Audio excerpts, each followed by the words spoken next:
ஓம் ஸ்ரீ குருப்பியோ நம. நன்றாக குருவாழ்க, குருவே துணை. பரபிரம்ம ருத்ர காயத்ரி ஞானசரத்து நண்பர்களுக்கு வணக்கங்களும் வாழ்த்துக்களும். கும்பலக்ன நண்பர்களுக்கான பதிவு.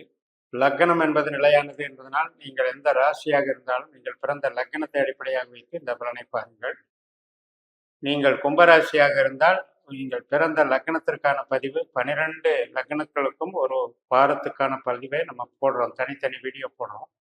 அதில் பார்த்து தெரிஞ்சுக்கோங்க. இப்போ முதல் நாள் பிப்ரவரி 24 சனிக்கிழமை அன்னைக்கு மகம் நட்சத்திரம். நம்மளுக்கு கும்பலக்கணம் 7ஆம் வீட்டில் சந்திரன் சிம்மராசியில் இருக்கார். அப்போ 7ஆம் வீடு என்பது என்ன? ஒரு கணவன் மனை உறவு, லைஃப் பார்ட்னர், பிஸ்னஸ் பார்ட்னர் மற்றும் நமக்கு அன்றாடம் சந்திக்கக்கூடிய கஸ்டமர்கள். இப்போ இதில் நமக்கு சந்திரன் இருக்கிறதுனால ஈடுபாடுகள் நம்மளுடைய ஈடுபாடுகளில் அதிக முயற்சிகளில் வெற்றிகள் காணப்படும். அதனால் ஒரு வளர்ச்சி கிடைக்கும், நன்மைகள் கிடைக்கும். 8ஆம் இடத்துல இருக்கக்கூடிய கேதுவனுடைய நட்சத்திரம் அப்படின்றதுனால கொஞ்சம் அதிகமாக உழைக்க வேண்டி வரும். இருந்தாலும் அது நமக்கு நல்ல பலனை தரும், வளர்ச்சியை தரும்.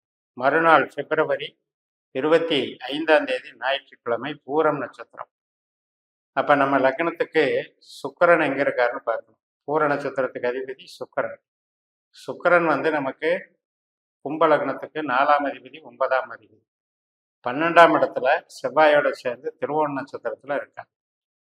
அதே சுக்கிரனும் சந்திரனும் பரிவர்த்தனை வாங்கிட்டு இருக்கிறதுனால நம்ம என்ன இந்த டைம்ல நமக்கு வெளிநாடு தொடர்பு, வெளிநாடு வேலை வாய்ப்பு, ஆராய்ச்சி கல்வி, உயர்கல்வி, ஒரு மாதிரியான டிடெக்டிவா வேலை பார்ப்பாங்க இல்லையா, அந்த மாதிரி ஒரு ஸ்குவாடு செக்கிங் போகிறது, இது மாதிரியான ஒரு ஒரு பரிசோதனை பண்ணக்கூடிய இடத்துல இருந்து வேலை பார்க்குறது, இதுக்கெல்லாம் நல்லா இருக்கும். அதே மாதிரி லேபில் வேலை பார்க்குறவங்க உங்களுக்கெல்லாம் சிறப்பாக இருக்கும். சயின்டிஸ்ட்டுக்கும் சிறப்பாக இருக்கும். சுக்கிரன் செவ்வாய் அப்படிங்கிறது சேர்க்கை அப்படிங்கிறது 12ஆம் இடம் அப்படிங்கிறதுனால நம்ம கொஞ்சம் ரகசிய உடன்படிக்கைகள், ரகசிய உடன்பாடுகள், ரகசிய பேச்சுவார்த்தைகள் எல்லாம் கொஞ்சம் கவனம் செலுத்தி அதை தவிர்த்துக்கணும், அவாய்டு பண்ணிக்கணும். அடுத்த நாள் பிப்ரவரி 26 உத்தர நட்சத்திரம், அதாவது சூரியனுடைய நட்சத்திரம். இது நமக்கு லக்னத்திலேயே சூரியன், புதன், சனி சேர்க்கை பெற்று அமைஞ்சிருக்கிறதுனால சூரியன் நமக்கு 7ஆம் அதிபதி அப்படிங்கிறதுனால இன்றைக்கு வெற்றிகள் கிடைக்கும். அதே போல் நமக்கு அரசு வழி ஆதாயமும், பெரிய மனிதர்கள் ஆதரவு, அரசியல் ஈடுபாடு, இதுகளுக்கெல்லாம் சாதகமாக அமையும். சூரியன் சனி சேர்க்கை பெற்றிருப்பதனால ஒரு மாதிரி இனம் புரியாத ஒரு எதிர்ப்புகள் எல்லாம் தோன்றும். அதாவது நமக்கு போட்டி பொறாமைகள் அப்படின்னெல்லாம் நினைச்சிட்டு இருப்போம். அது ஒன்றும் பண்ணாது. அது நமக்கு நினைவுகளில் வந்து மோதும். அதை அப்படியே கேரி ஆன் பண்ணி நீங்கள் ஜெயிச்சிருவீங்க. உங்களுடைய சிந்தனை, செயல்திறன் வெளிப்பட்டு உங்களுக்கு நல்ல அங்கீகாரத்தை பெற்றக்கூடிய நல்ல நாளாக இருக்கும். பிப்ரவரி 26 திங்கட்கிழமை. மறுநாள் பிப்ரவரி 27 செவ்வாய்க்கிழமை அஸ்தம் நட்சத்திரம். சந்திரனுடைய நட்சத்திரத்துல போறாரு. ஆனாலும் சந்திரன் 8ஆம் இடத்துக்கு போயிடுறாரு. அதனால இந்த நாள்ல ஞாபக மறதி, உடல் அசதி, உடல் ஆரோக்கிய குறைபாடுகள், இதுல எல்லாம் கவனம் எடுத்துக்கோங்க. பொருள் இழப்புகளை தவிர்க்கிற அளவுக்கு நம்ம ஒரு கான்சியஸா இருந்துக்கணும். கூட யாராவது துணைக்கு வச்சுக்கணும். அந்த சந்திரன் வேலை சார்ந்த விஷயத்துக்கு நன்மை செய்வார். உறவு சார்ந்த விஷயத்துக்கு கொஞ்சம் வாக்குவாதங்கள், ஒரு இதை கொடுத்துருவார். ஏன்னா கேது அங்கே 8ஆம் இடத்துல சந்திரனுடைய நட்சத்திரத்துல இருக்காரு. அதனால பேசினாலே பிரச்சனை அப்படிங்கிற மாதிரி இந்த நாளை கொஞ்சம் முன்னெச்சரிக்கையாக கடந்து போய்க்கிறது நல்லது. அடுத்த நாள் பிப்ரவரி 28 புதன்கிழமை சித்திரை நட்சத்திரம், செவ்வாயினுடைய நட்சத்திரம். 2 பாதம் கன்னி ராசியில் இருக்கும், 2 பாதம் துலா ராசியில் இருக்கும். செவ்வாய் நமக்கு 12ஆம் வீட்டில் இருக்காரு. சந்திரனுடைய நட்சத்திரத்தில் இருக்கிறதுனால ஓரளவுக்கு நமக்கு வேலைக்கு, வெளிநாடு வேலை, அதே போல் ஆராய்ச்சி கல்வி, இதுக்கெல்லாம் சாதகமாக இருக்கும். உடன்பாடுகள் நன்றாக இருக்கும். ஒரு வேலை மாற்றத்துக்கும் சாதகமாக இருக்கும். செவ்வாயும் சுக்கிரனும் சேர்ந்திருக்கிறதுனால நமக்கு தொழில் பலம் கூடுதலாக இருக்கும். அதனால தொழில் சார்ந்த பண வரவுகள், வசதி வாய்ப்புகள் நம்ம நன்றாக ஏற்படும். அடுத்த நாள் பிப்ரவரி 29 சுவாதி நட்சத்திரம். இப்போ நம்மளுக்கு பாக்கியஸ்தானமான துலா ராசியில சந்திரன் ராகுனுடைய நட்சத்திரத்துல போறாரு. ராகு நமக்கு தனஸ்தானத்துல இருக்கிறது நல்ல விஷயம்தான்.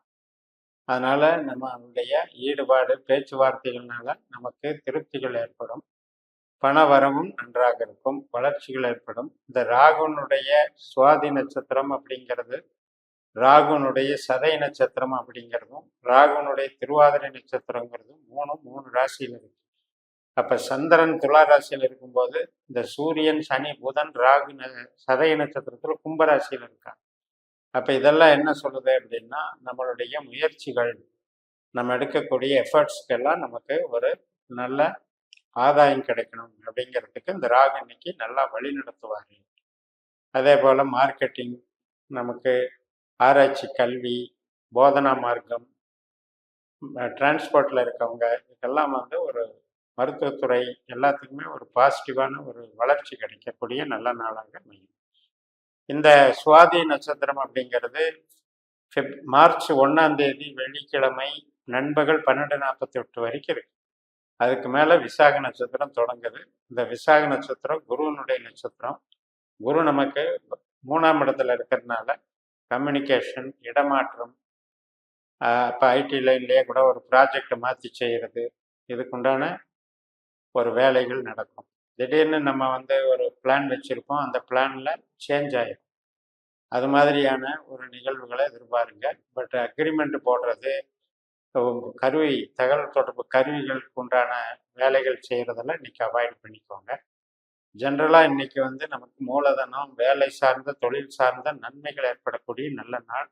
அது ஈவன் ப்ரொடக்ஷன் லைனில் இருக்கவங்களுக்கு கூட நல்லது பண்ணும், வளர்ச்சிகள் இருக்கும். அது வந்து இப்போ நமக்கு சுக்கிரன் அப்படிங்கிறதுனால அந்த சுக்கிரனுடைய அமைப்பு நமக்கு ஒரு ஒரு தகவல் தொடர்பு மற்றும் ஆடம்பரமான சாதனங்கள், முதலீடுகள், சொகுசு வாகனங்கள், ஹாஸ்பிட்டாலிட்டி, இதெல்லாம் வந்து குறிக்குது.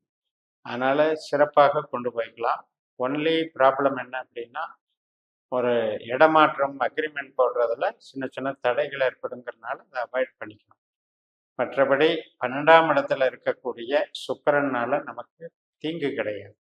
தொழில் பலத்தை ஏற்படுத்தும், வேலைக்கு வந்து உத்தரவாதத்தை ஏற்படுத்தும், அடுத்தடுத்த வேலைகளுக்கு மாற்றி பயணிக்கிறதுக்கும் சாதகமாக அமையக்கூடிய ஒரு அமைப்பு. இப்போ இந்த 7 நாட்களில் நட்சத்திர ரீதியாக நம்ம பலன்களை பார்த்துட்டோம்.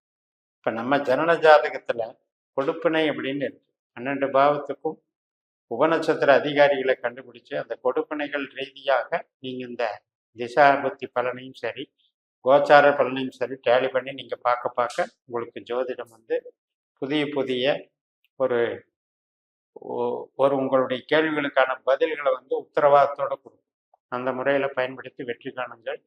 இந்த சேனலை சப்ஸ்கிரைப் பண்ணி ஷேர் பண்ணுங்கள். உங்கள் தனிப்பட்ட ஜாதக பலாபலன்களை என்னுடைய வாட்ஸ்அப் நம்பரில் தொடர்பு கொண்டு பலன் பெறுங்கள். உங்களிடமிருந்து விடைபெறுகிறேன். உங்கள் JMS. நன்றி, வணக்கம்.